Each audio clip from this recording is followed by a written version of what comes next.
Hello, I am Jody Wolf, and you're watching Expoz, August 14, 2016, 11:56 p.m., Birmingham. Topic, um, I'll go straight at it.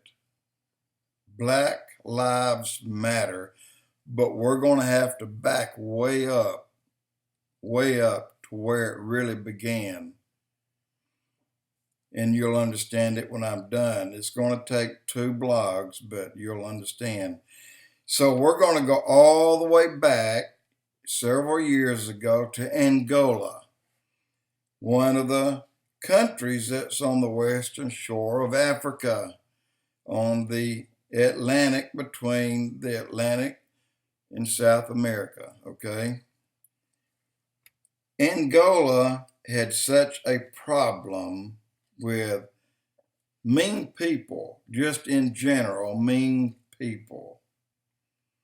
But watching for years the destruction going on from Kenya all the way through all of Africa into Yemen.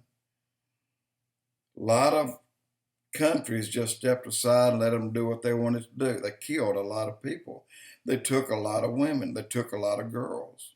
And you saw this black group hold pictures of a second-year anniversary of about 200 school children, all female, that they kidnapped.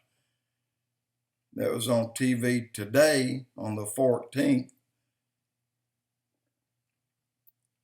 And but let me tell you what Angola did. Angola got pissed, real pissed. Thank God for them. So they banned Islam. In their country, they banned Islam. And if they're caught in that country, they'll be killed. So they left. Except those that went underground, they left. So what happened? Now you have the next breeding ground, or the number one breeding ground. Boko Haram's one that has the 200 girls they kidnapped 2 years ago, and they're still bragging over them. Sick bastards. Let's go on up now to Yemen. Yemen has been a breeding ground and a training ground for Islamic terrorists for a long time.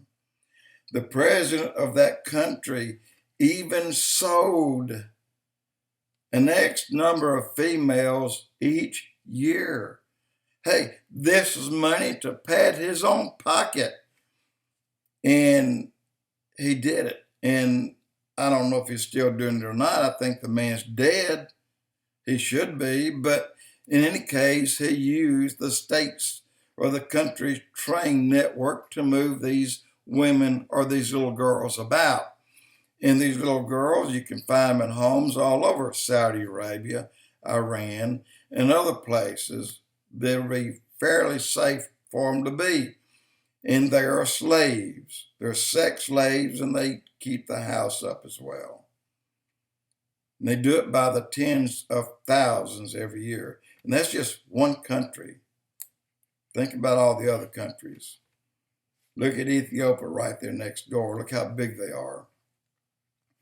So let's continue. Yemen bred a terrorist group because it was Iran that needed its own terrorist group that had no ties to them.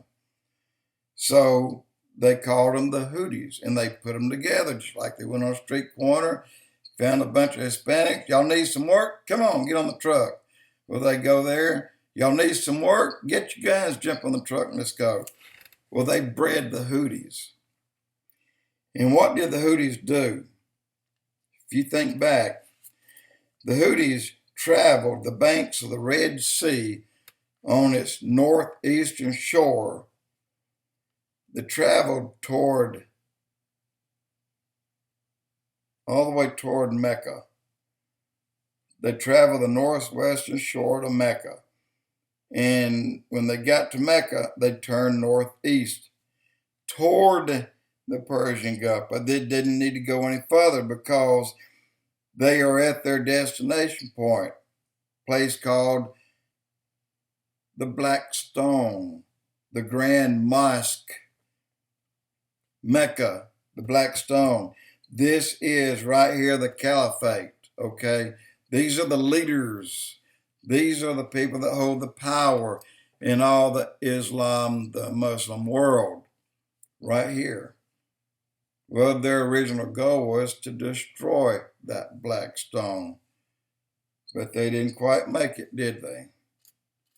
So the Houthis are still on the run, and they're scattered out, and they're still terrorist groups, and they're still for hire. But they wanted, or rather Iran wanted the caliphate. All they had to do is destroy the Black Stone in Mecca, but they couldn't do it. But let's go on. Iran also called them later another group, IS. IS or IS had at this time no specific agenda. Then steps in, you ready for this? Obama. And by Obama and by Clinton came the downfall of Gaddafi in Libya. I don't care how much they tell you it didn't happen. Read it. ICE became ISIS, but Obama called them ISIL. And how did Obama come to name them ISIL? Well, he had to add that because this inserted the ultimate objective to include the destruction of Israel. ISIL is what Obama still calls them. Was also funded by Iran and by Saudi Arabia, but Saudi's part was to not let them hurt the Saudis, but pay them not to hurt the Saudis. So ISIL begins to grow. So what did ISIL do? And well, actually at that time it's still ICE. So let's go back to the country Angola. Angola kicked out all the groups, any group that had Islamic radicals with no name. They left Angola, and Iran pulled them to Syria. And in the meanwhile, Iran pulled them into Libya. They killed Gaddafi. With Gaddafi gone, they had Libya as a new breeding ground and a new training ground, much closer to them and suited them better. So here they are now in Libya, their new breeding training ground. But they're building ISIS and building ISIS and building ISIS because they have money coming. They have money on the way that'll help fund them. And it happened. They got $150 billion, and it came from Obama. Follow the money trail.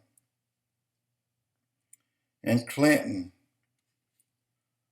they propped up Iran to do all their nasty work. And by God, they're doing it. Now, like it or not, you're witnessing today another radical group being born in the United States. And just hear me out here. They are small but messy because they do not care, period. But Obama and Clinton both loves it. It's radicalized a certain number of blacks in our country. You just have to think for 1 minute how many